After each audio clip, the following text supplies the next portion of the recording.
satu-satunya pelayanan yang saya sulit untuk menolak itu pelayanan di penjara. Kenapa? Karena kalau kita baca dari kitab Kejadian pasal Recording in progress. ya, dari Kejadian pasal 3 sampai kitab Wahyu, saudara kan kagum, itu semua bicara tentang orang hukuman. Betul atau tidak? Kejadian 3, Adam dan Hawa yang memberontak dan melawan Tuhan. Kita lihat terus pembunuhan Kain kepada Habel, terus pemberontakan Nimrod kepada Tuhan, terus Musa yang lupa menyunat anak laki-lakinya, Tuhan marah. Sampai kepada Yusuf yang gak salah divonis umur hidup. Terus Daud yang begitu kurang ajar, kejahatan Salomo, sudah gak habis-habis. Nah, maka itu saya sangat sulit, ya, satu-satunya pelayanan yang saya sulit untuk tolak. Karena apa? Yesus Kristus Tuhan membebaskan kita dari hukuman neraka. Setuju akan hal ini? Tiap kali saya ada di lapas, di rutan, saya selalu mengingatkan saudara kita di dalam ini. Kalau Tuhan Yesus datang malam ini, saudara lebih dulu masuk surga daripada kami yang masih bebas. Kenapa? Saudara itu sudah menjalani hukuman manusia.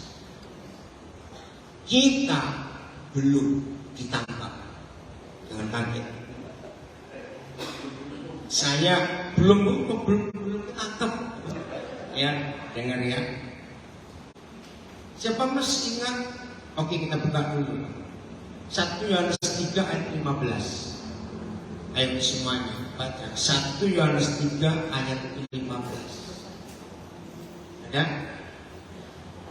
Jadi di layar ada ya? Ada. 1 Yohanes 3 ayat 16. Ayo kita baca sama-sama. 1, 2, 3.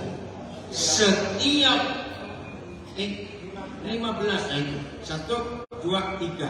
Setiap orang yang membenci saudaranya adalah seorang pembunuh manusia. Stop. Hukum ini luar biasa. Gimana luar biasa? Ternyata buat kerajaan surga, membunuh itu tidak harus menghilangkan nyawa orang. Tapi siapa pembunuh buat Tuhan? Ayo, siapa pembunuh manusia itu? Orang yang membenci saudara. Ayo jujur. Di ruangan ini sekarang termasuk mengikuti di rumah, ada pembunuh. Ayo jawab. Sekarang ini loh, ada pembunuh nggak? Nah, mungkin saudara berkata gini, saya itu nggak benci, cuma malas ketemu. Goblok.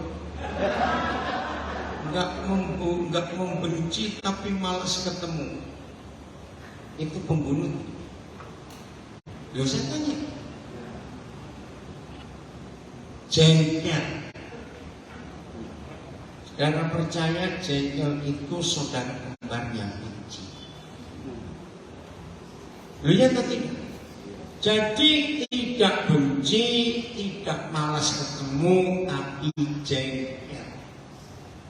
Itu juga pembunuh. Saya turunkan lagi. Saudara mungkin nggak pernah berkata jengkel, cuma dikit-dikit ketemu orang nyebelin.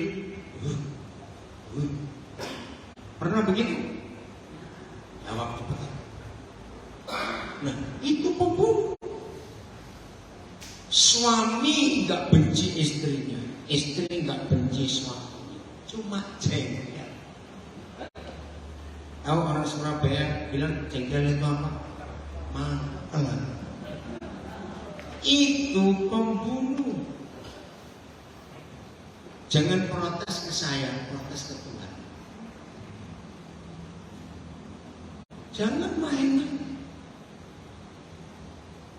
Maka itu kalau saudara melihat pembunuh-pembunuh itu sudah ketangkap dan mereka di penjara. Ngerti maksud saya tadi? Kalau kondisi datang malam ini, mereka yang belum sesuaikan ibadah kita. Karena apa tadi? Mereka sudah terima hukuman, kita belum. Ayo jujur. Siapa punya koleksi musuh? Enggak enak tenan. Koleksi musuh serius. Terus belum selesai.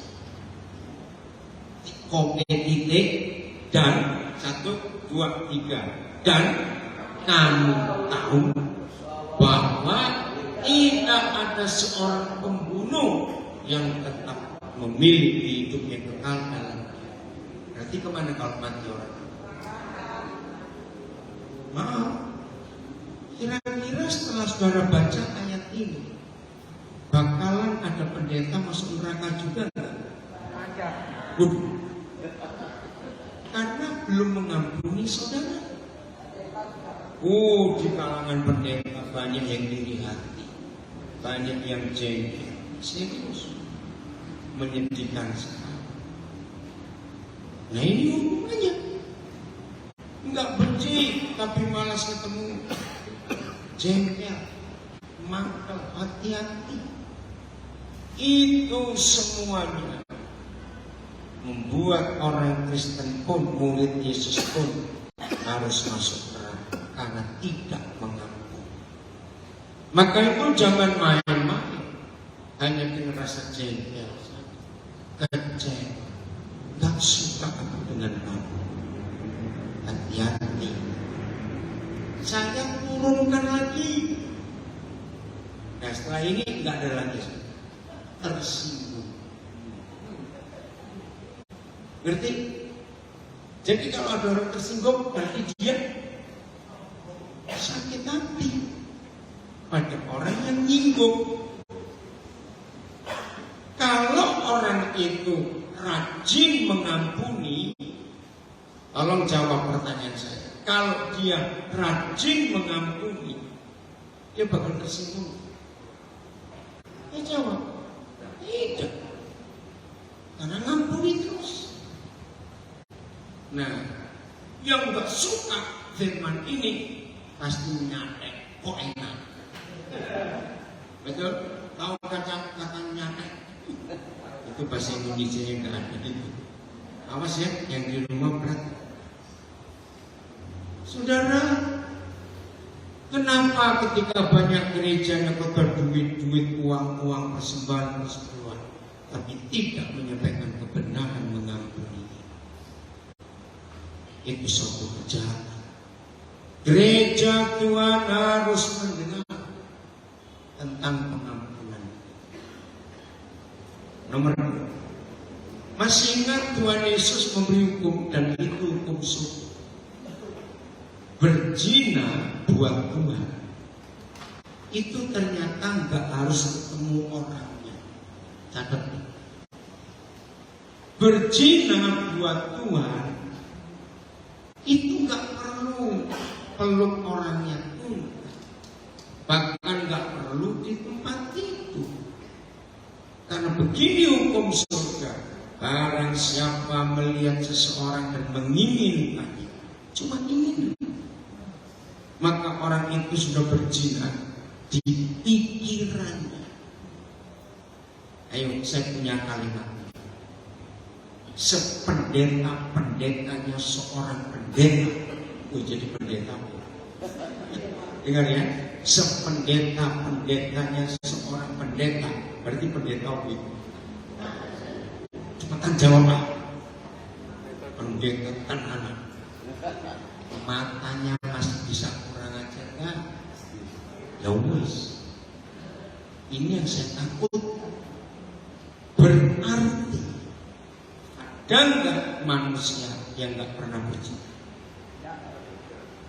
Lo jawab cepat. Maaf saya ngomong lebih jauh. Setua-tuanya orang tua. Ngerti maksudnya? Matanya masih bisa kurang ajar. Maaf belum. Maka itu jangan sombong, suka nunjuk orang lain. Nah inilah mata. Maka itu saya tanyakan, kira-kira di ruangan ini ada orang yang gak berzina?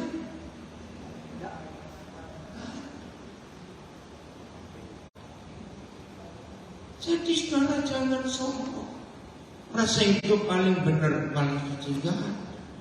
Hukum ini menakutkan. Maka itu kita harus bertobat setiap hari. Jangan sombong. Ketika saya tanya Pak Pendeta Elia, ada tema apa?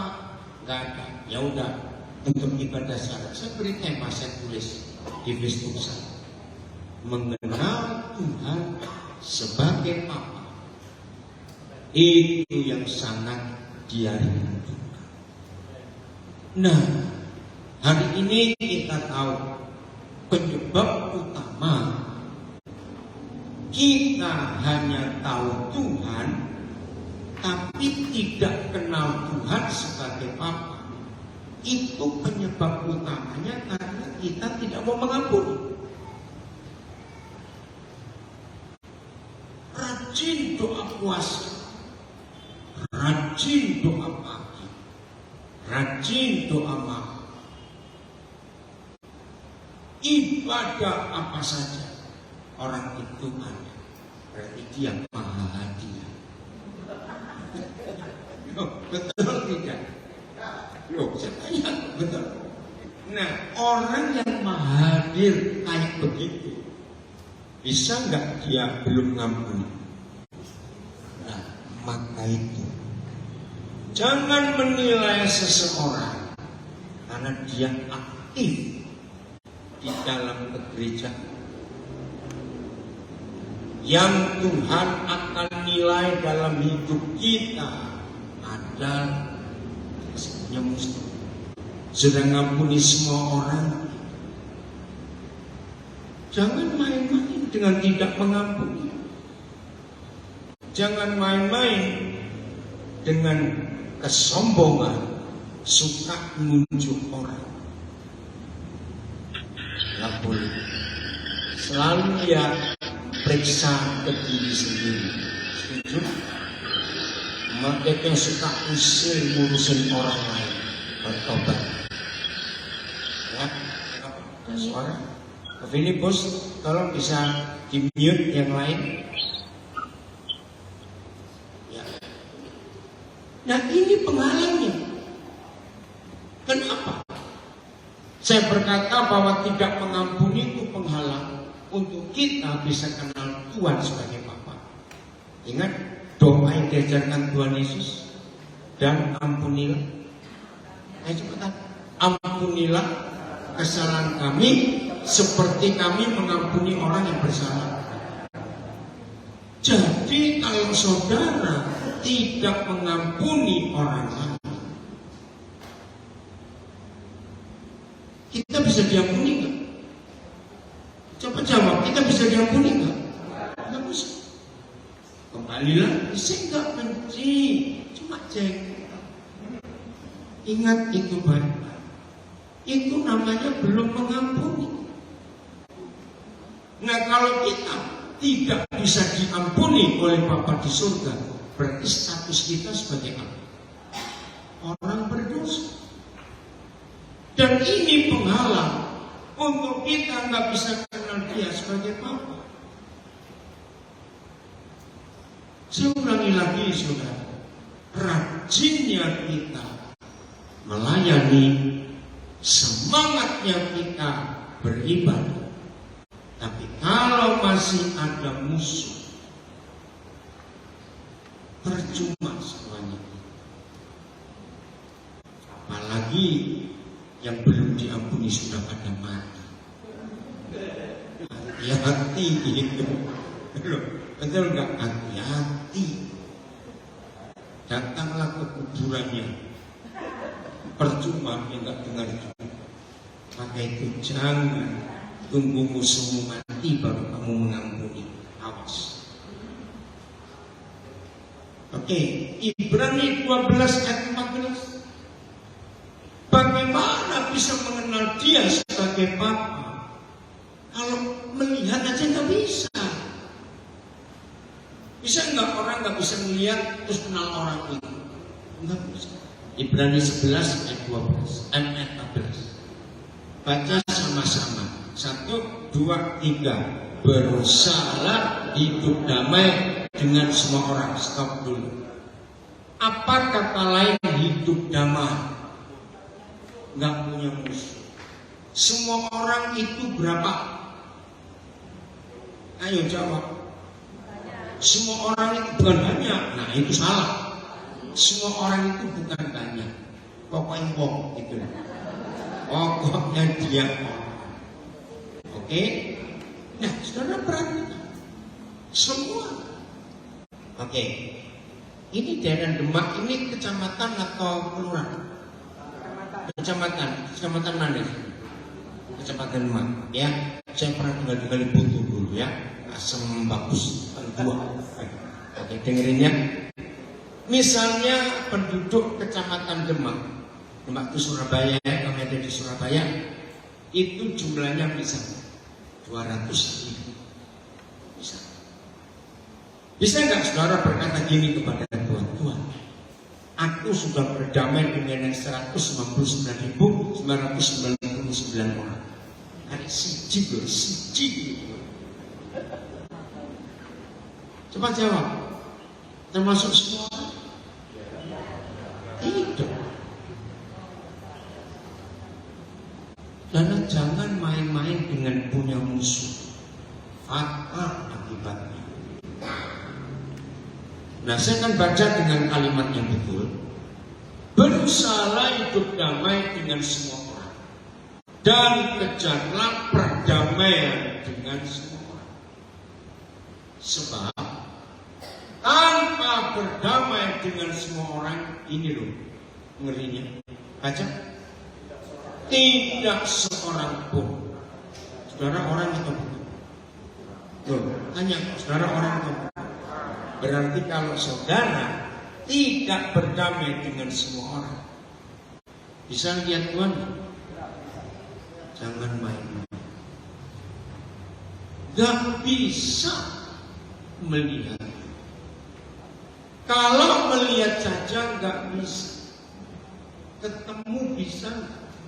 Udah semua terus gak bisa ketemu. Maka saya berkata, jangan main-main. Lagi sekali, saya gak benci, cuma malas ketemu.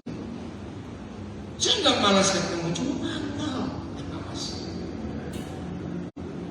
Maka itu ketika gereja tidak menyampaikan kebenaran sederhana ini, tapi fatal akibat. Banyak gak murid Yesus orang Kristen yang gak pernah melihat. Nah, di alam semesta ini hanya ada dua kekuatan. Kalau enggak Tuhan, yang satunya pasti hantu.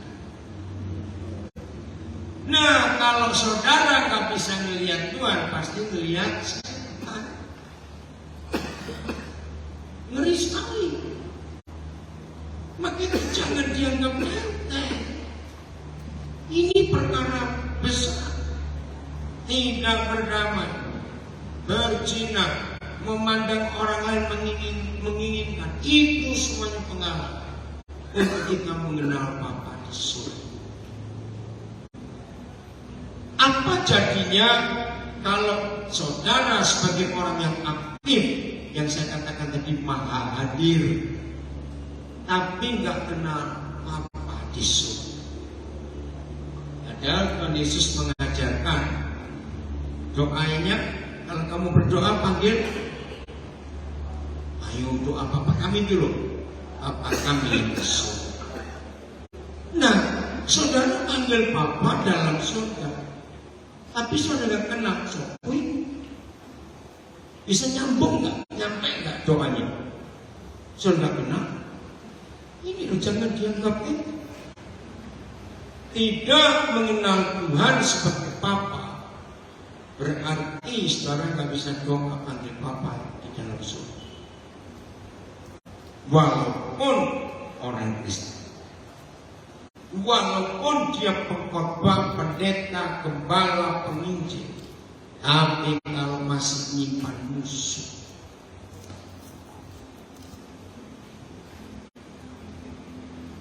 izinkan saya mengatakan kalimat.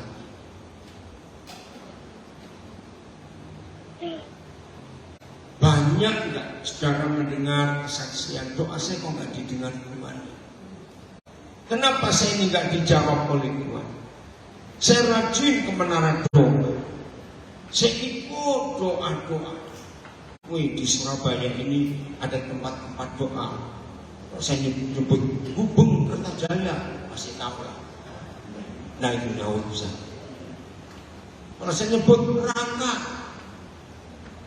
pasti Tante Lena masuk lupa. Tante kenal itu percaya Tante Erna, Rangka, Tante Lena, sopo meneh. Banyak.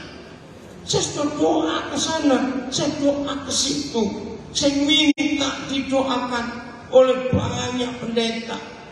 Kenapa Tuhan tidak dengar?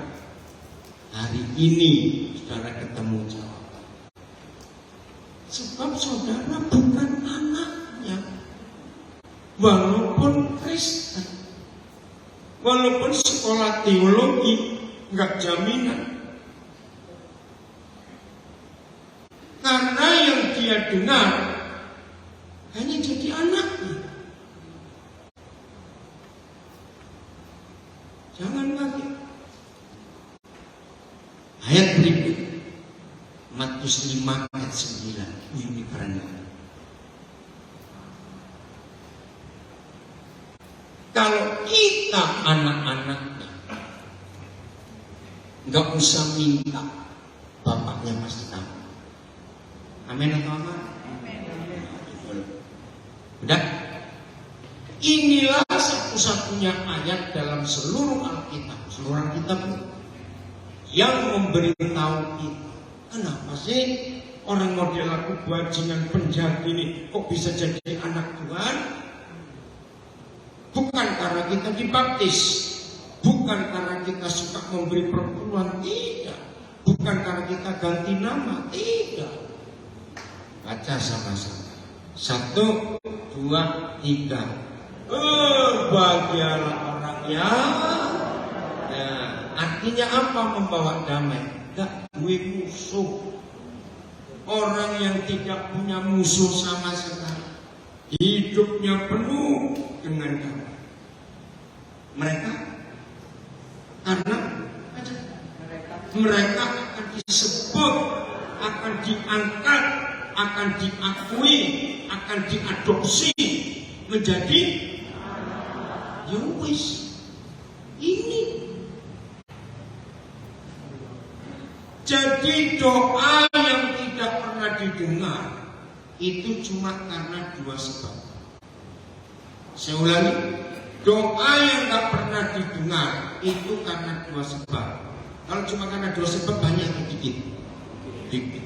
1, orang itu bukan anak.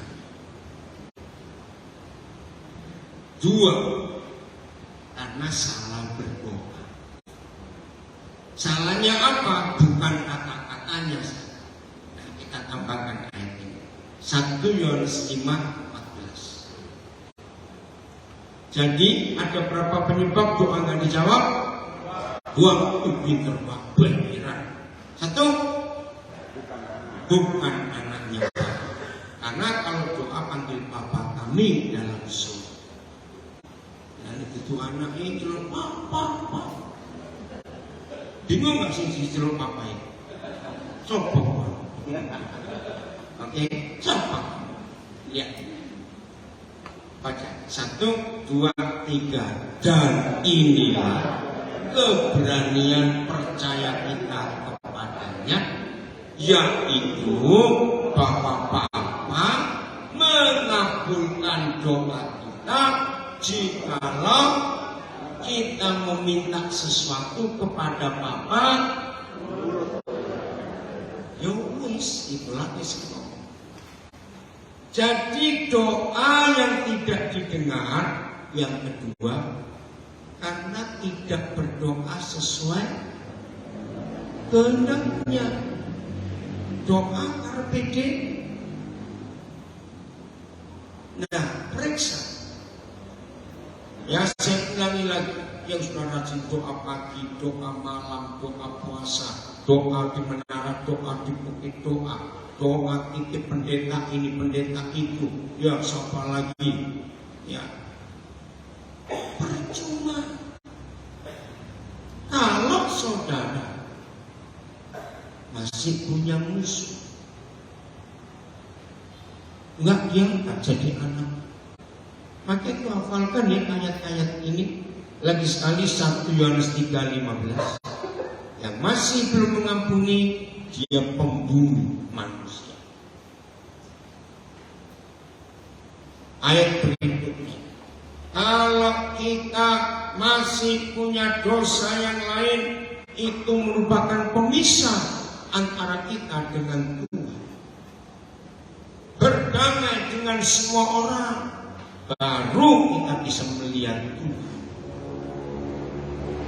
Dan ini tadi, doa sesuai dengan kehendaknya, menurut kemauannya. Coba saya tanya begini, kalau semua doa harus Tuhan jawab, akhirnya yang jadi Tuhan siapa? Sombong. Ya betul enggak? Kalau semua doa harus Tuhan jawab, ya jadilah Tuhan dewi. Kalau kita menyebut dia Tuhan, artinya kita harus tunduk, hormat kepada dia. Memang kasus ibu Ina ini semua kita heran. Waktu kemarin Pak Andreas bilang, cepat sekali pengurusan ini. Apa ini? Yang nunggu gerasinya lama, ada berapa belas tahun. Nah, coba satu hari pasti akan ketemu penyebabnya. Kenapa? Tapi kalau kita dengar firman sekarang, mungkin, nah maaf ini saya berkata mungkin, karena tidak ada orang tahu si hati Tuhan kecuali kita dengan Tuhan. Betul tidak? Mungkin. Hari-hari terakhir ini Ina betul-betul mengampuni semua orang. Mungkin. Kalau saya pakai bahasa manusia. Karena ini penyebabnya. Doa yang dijawab karena satu, kita adalah anaknya. Kenapa disebut anaknya? Karena tak punya musuh. Berdamai dengan semua orang. Berbahagialah orang yang membawa damai. Karena dia akan diangkat, disebut, disahkan, diadopsi, dilantik jadi anak-anak Tuhan. Keren sekali. Dan yang kedua, memang sudah kehendak Tuhan untuk harus kembali ke keluarga di Kupang. Nah, maka itu sudah lama berdoa kok Tuhan nggak jawab. Saat ini saudara, ada apa ini? Jadi sekarang tahu penyebabnya nggak bisa mengenal Tuhan karena masih punya musuh dalam hidupnya. Yesaya 59. Tolong bapak yang bawa anak itu suruh ikut masuk. Pak masuk aja supaya dengar. Di luar juga panas. Aku pakai kursi. Ya suruh masuk. Makasih. Yesaya 59 ayat 1 dan 2. Kita lihat. Yesaya 59 ayat 1 dan 2. Nah ini yang kita harus periksa. Pak masuk saja Pak. Ayo. Pak masuk Pak. Ya supaya dengar firman. datang jauh-jauh. Ya, di belakang situ aja. Ya, oke, terima kasih. Nah, Ibu sekarang silakan masuk. Kenapa Bu? Ada orang lain lagi? Ya, ayo kita baca ya. Yesaya 59. Lihat ini ayat 1, 2, 3. Sesungguhnya tangan Yahweh tidak kurang panjang untuk menyelamatkan, dan pendengarannya tidak kurang tajam untuk mendengar. Percaya itu Bapak kita di surga? Tangannya nggak pendek, telinganya nggak budek, betul? Dilihat ayat 2.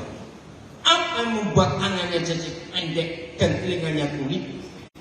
Tetapi terus yang merupakan pemisah antara kamu dengan Tuhanmu ialah segala kejahatan kita.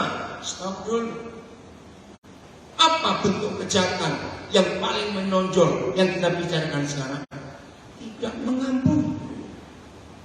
Itu kejahatan yang paling jahat di hadapan Tuhan. Saya ulang, kejahatan yang paling jahat di hadapan Tuhan adalah tidak mau berdamai dengan semua orang, masih simpan dendam. Hati-hati. Dan yang membuat dia, ayo baca, membuat dia ngapain? Menyembunyikan diri terhadap kita sehingga dia tidak mendengar ialah segala dosa kita.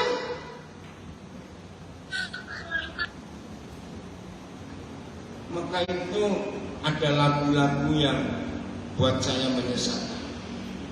Ya, salah satu contoh, bila kau berdoa mujizat itu nyata, belum tentu. Tidak semua doa harus Tuhan jawab, betul?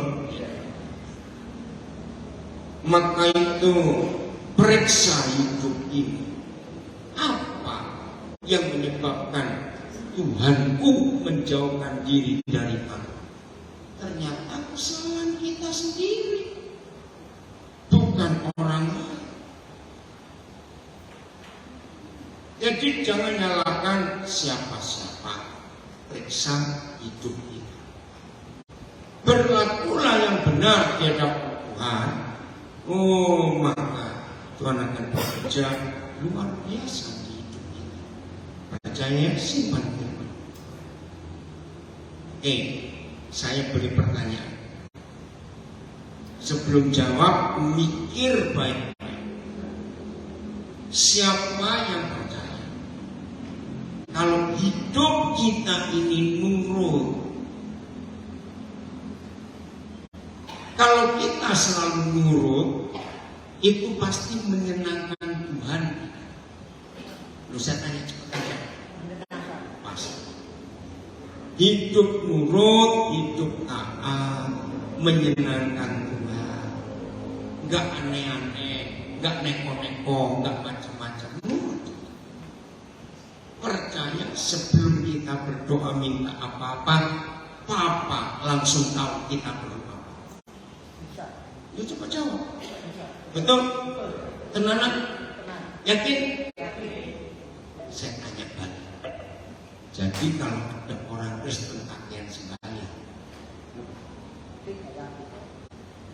ayo terus. Loh, betul? Kalau ada orang Kristen sembahyang aja kerjaannya, itu pun gak didengar Tuhan, karena nggak nurut. Ini loh hukum yang kita harus tahu. Saya tunjuki satu ayat lain supaya gelegek. Supaya kenyang. Mazmur 139 ayat 4. Sesuka ayat ini. Mazmur 139 ayat 4. Ayo baca bareng. 1, 2, 3. Sebelum lidahku, sebab ulang. 1, 2, 3. Sebelum lidahku mengeluarkan perkataan, sesungguhnya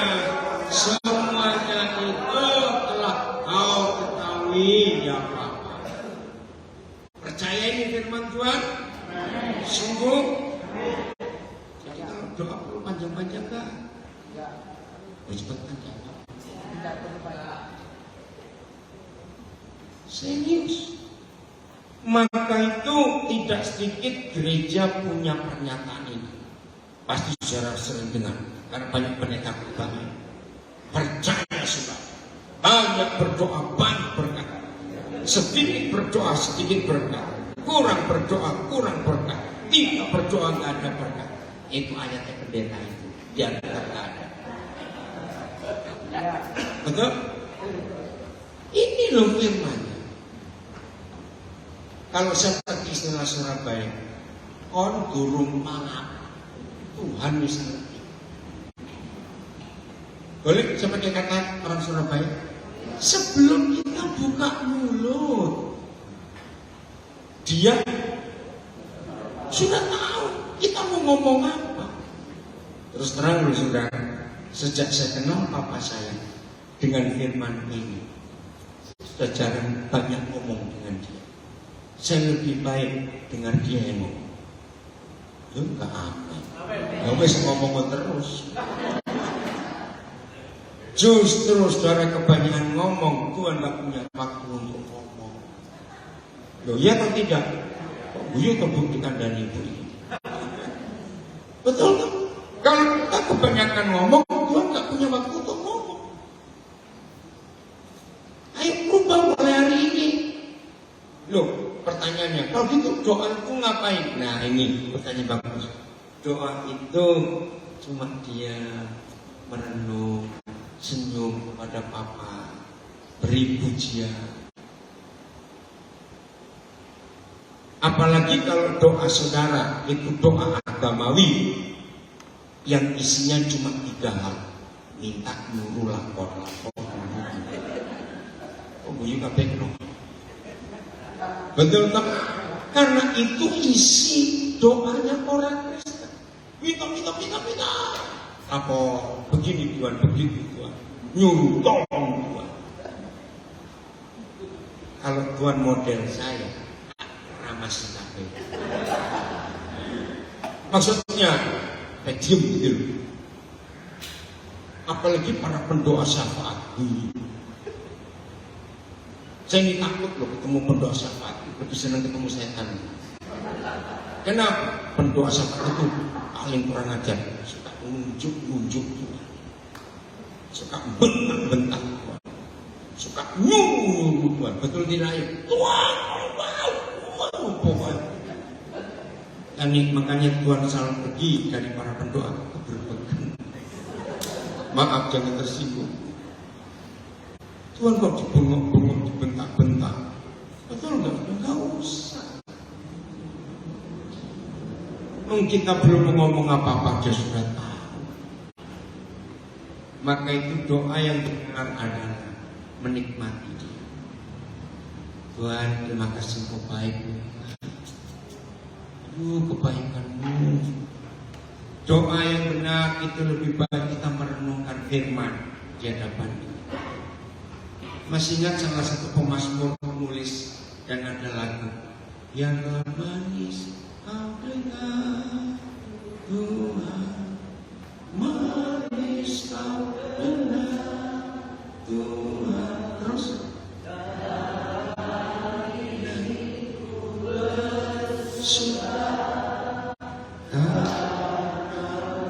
ini doa yang benar. Kita merenungkan dia.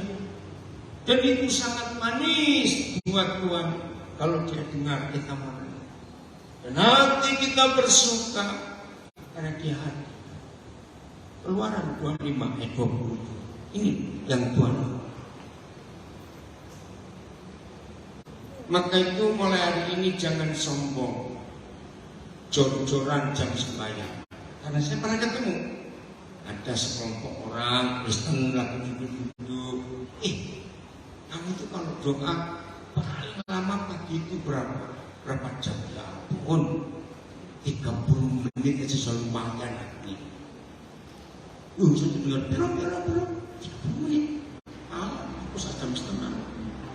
Yang saya dengar berapa? 3. Aku 3 jam. Nah pertanyaannya ngomong sembahyang kok suwe tenang.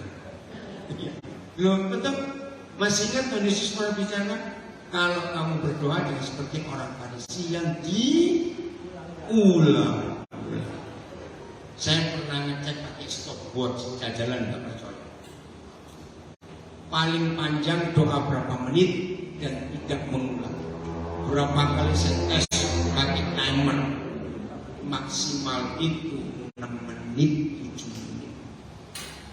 Setelah itu pasti balik menit. Nah, terus kalau doa 1 jam, 2 jam, ngomonglah. Lo betul enggak? Maaf loh saudara. Bukan lamanya kita berdoa, tapi catat berapa banyak kita bisa menyedot Tuhan di dalam hadirat. Itu yang Tuhan cari. Kita baca ya. Bareng 1, 2, 3. Dan di sanalah siapa? Yang aku itu siapa? Tuhan. Ngapain? Akan bertemu. Bukan cuma dengan Musa, dengan kita juga. Catatan. Bapa akan bertemu kita. Dan 1, 2, 3. Dari atas tutup pendamaian itu, dari antara kedua kerub atau malaikat yang berlutut yang di atas tabut hukum itu, terus aku akan berbicara dengan engkau tentang berapa? Nah, segala sesuatu itu berapa? Bukan banyak, semua. Ini loh saya bertobat. Jadi Bapa di surga itu begitu melihat anak-anaknya mau ketemu bapaknya, langsung 2 kata kunci keluarkan, bertemu dan berbicara. Catatan itu. Saya ulangi, ini Bapa di surga, bahwa kalau dia menemui kita, dia gak cuma mesem-mesem, senyum-senyum, terus balik lagi. Enggak. Kalau dia bertemu kita, pasti berbicara. Tentang berapa? Enggak, saya mau tanya. Kira-kira kita beri waktu Tuhan berapa jam untuk dia bisa bicara kepada kita tentang segala sesuatu? Cepetan jawab. Ini pertanyaan aneh, tapi harus kita tahu. Saya ulangi. Untuk membuat Tuhan berkesempatan berbicara dengan kita tentang segala sesuatu, jawaban bokeh waktu pirang jam. Saudara beri Tuhan waktu berapa jam? Cepetan. Oke, kalau saudara nggak mau tanya, kalau saudara nggak mau jawab tanya saya minta saudara tanya saya. Seumur hidup.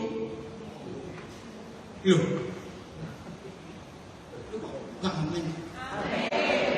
Untuk membuat Tuhan bisa bicara kepada saya tentang segala sesuatu, saya kasih dia kesempatan seumur hidup saya. Ngomong Tuhan, aku ngomong. Lo betul? Makanya mau kasih waktu dia berapa jam, goblok. Tuhan kok dijamin kayak praktek dokter.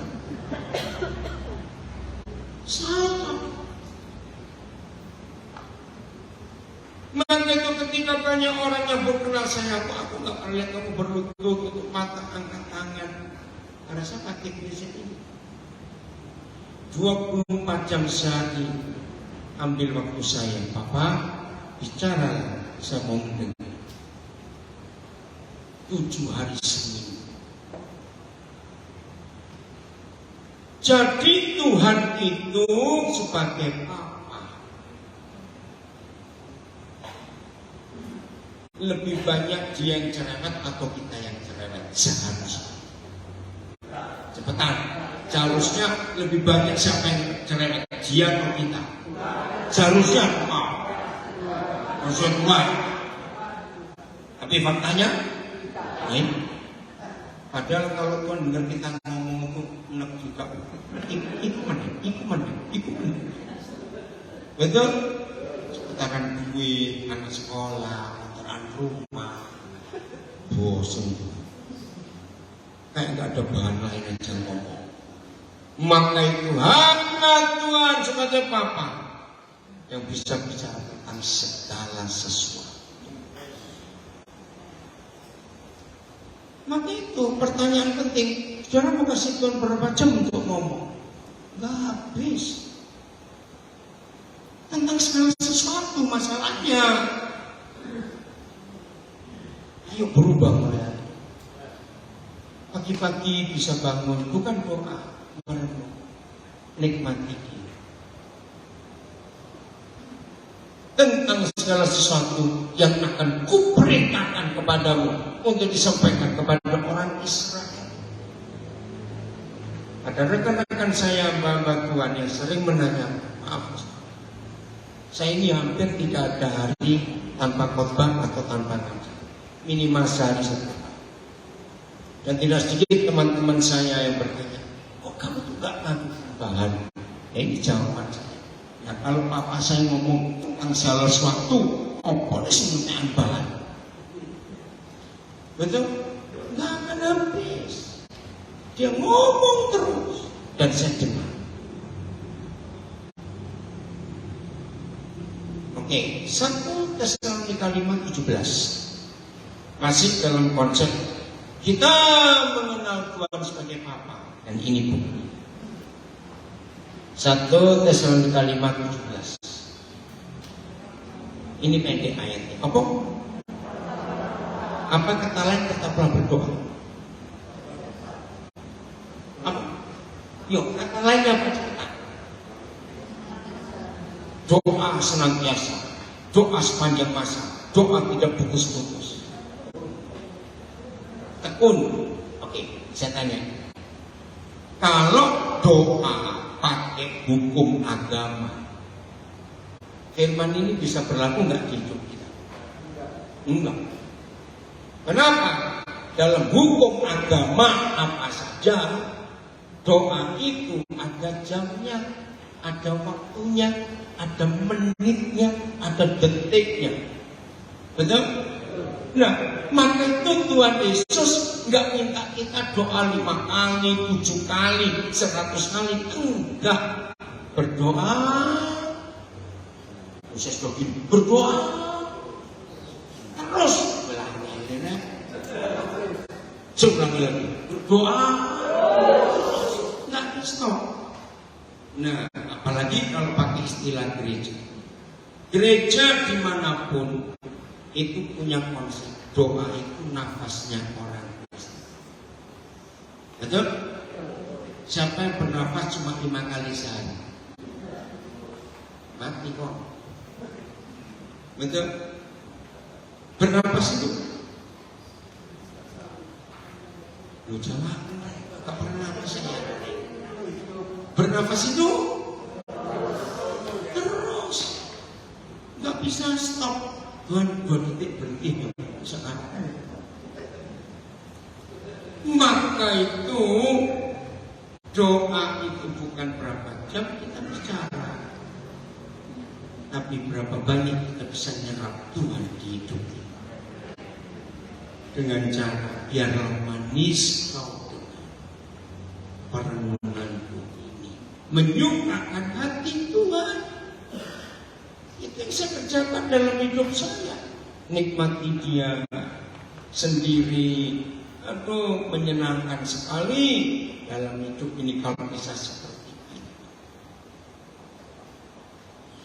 Maka itu Tuhan gak pernah nilai kita doamu berapa jam, doanya kapan, jam berapa. Habakuk 2 ayat 1. Nah ini yang suka doa di menara doa bertobat. Habakuk 2 mulai ayat 1. Ini Habakuk. Cara lu gereja pakai Habakuk betul enggak? Nah, ya.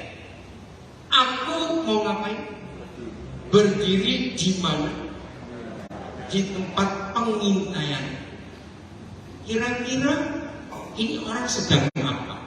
Berdiri di tempat pengintaian. Oh, sedang apa? Yang sedang ngopi, nggak mungkin. Nah, berjaga-jaga, yang menunggu sesuatu yang belum tahu. Saya ulangi, aku mau berdiri di tempat pengintaianku dan baca dan berdiri tegak di yang punya menara doa di mana saja, ubah cara doa di menara. Bukannya rocos sendiri dan merintah Tuhan seenak udel. Para pendoa di menara harusnya berdiri tegak sambil mengintai. Yang ketiga, dan mau meninjau. Tahu kata meninjau? Apa? Ngecek, survei. Yang keempat, menantikan. Saudara, ini 4 hal penting untuk berdoa yang benar. Kenapa saya bisa diberitahu firman-firman seperti ini? Maaf saya berkata, yang jarang pendeta berkata. Karena saya selalu memberi kesempatan Bapak saya untuk bicara sesuka-suka. Karena buat saya jauh lebih penting dia ngomong daripada saya. Enggak aneh. Betul? Jauh lebih penting menunggu Tuhan bicara atau kita bicara kepada Tuhan. Enggak, harus tahu. Ini luar biasa. 4 hal ini. 1, mengintai. 2, berdiri di tempat pengintaian. 2, berdiri tegak. 3, meninjau. 4, menantikan. Nunggu tangan. Nunggu apa? Menantikan apa? Cepetan. Apa yang akan diulangi lagi? Dia mau bicara banyak kepada kita. Ini luar biasa. Menantikan apa yang difirmankannya kepadaku. Dan ini keren kalimat terakhir. Baca. Dan apa yang akan dijawabnya atas pengaduanku. Lihat, 4 hal yang kita harus lakukan. Cuma 1 hal yang kita mengadu kepada dia. Ini luar biasa. Jadi mulai hari ini inilah pengenalan kepada Papa dengan cara yang luar biasa. Mulai nanti malam yang di sini ya, sebelum tidur duduk aja merenung. Aja dulu tapi ya Mas. Duduk merenung ya. Nikmati apa yang Papa buat atas hidup kita. Wih, seger. Saya itu mengalami, walaupun nggak sering, tapi berkali-kali. Malam itu saya dibuat nggak bisa tidur, betul-betul nggak tidur. Tapi saya tenang di tempat tidur, nggak ganggu istri saya, nggak, saya tenang. Karena saya menikmati, saya nggak gelisah. Besok kok begini, kok nggak tidur juga? Saya menikmati. Karena yang buat nggak bisa tidur, apa hadir di saya? Dia ngomong banyak. Saudara-saudaranya, kok sudah pagi? Ya udah, saya harus bangun. Siap ini, siap itu. Dan mereka melihat saya tetap segar sepanjang hari. Walaupun malam itu enggak tidur. Karena firman itu kan makanan. Loh kok enggak? Firman itu vitamin, obat yang menyembuhkan. Nah, kalau sepanjang malam dia memberi saya makanan surgawi, dia memberi saya obat. Wih, saya kayak didopeng, saudara, diberi kekuatan yang luar biasa. Betul itu. Berkali-kali saya tidak bisa tidur, tapi saya nikmati.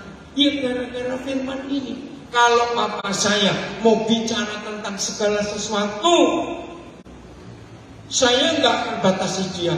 Apa, sorry yang ngantuk, aku nggak bisa kurang ajar betul. Dan ini konsep yang kita harus miliki. Saya tanya balik. Kalau firman ini saudara itu, bakal nggak kita cerewet dengan dia? Bakal nggak kita cerewet dengan dia? Lalu saya tanya, enggak, biar dia cerewet. Karena kita menanti. Ini konsep yang luar biasa dalam hidup. Dari mana saya menemukan ayat ini? Masih ingat waktu Musa dipanggil naik ke gunung? Berapa hari? 40 hari. 40 malam. Dengar. Ternyata Musa nggak sadar kalau itu sudah 40 hari, sudah 40 malam. Musa nggak ingat. Bayangkan, lama nggak 40 hari, 40 malam itu? Lama. Maaf ya, saya ngomong. Baca baik-baik. 40 hari, 40 malam itu Musa nggak tidur, nggak mandi, nggak kencing, nggak berak, nggak makan, nggak minum.